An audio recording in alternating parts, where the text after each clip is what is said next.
लइका कही कि जे करे से लभ कइलू ओकरे से परेशानी बा ए सनमई करम तारो लागे खानदानी बा। तो दोनों बात जब अपने कहते हैं तो एक लड़की मिलती है आपके जैसी, कहती है कि हे प्रभु जी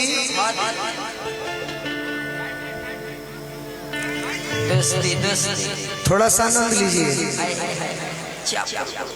बेरा होता लड़की कहती है कि आज हो पहिला मिलनवा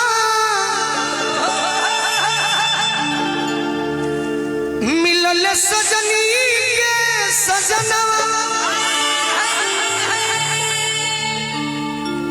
हमारी अंग अंग गुलाब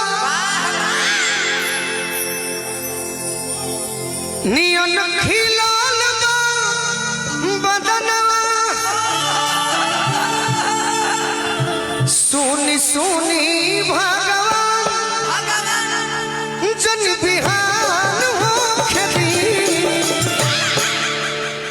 अब आप पत्नी बनी हो, आप पत्नी बनी हो और हम इस रूम के गेट पर हैं, हम तो नहीं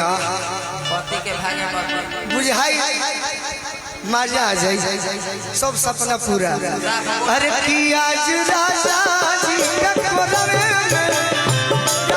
हो ना भाव ठीक रहे कि चुरा दिलू भर भेंट औरत मेहरान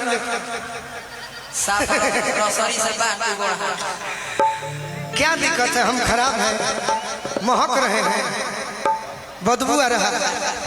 अरे यार ऐसी बातें मत करिए, बहुत अच्छे हैं। अच्छा ठीक है। मर्द पति पत्नी। अरे कि आज राजा जी का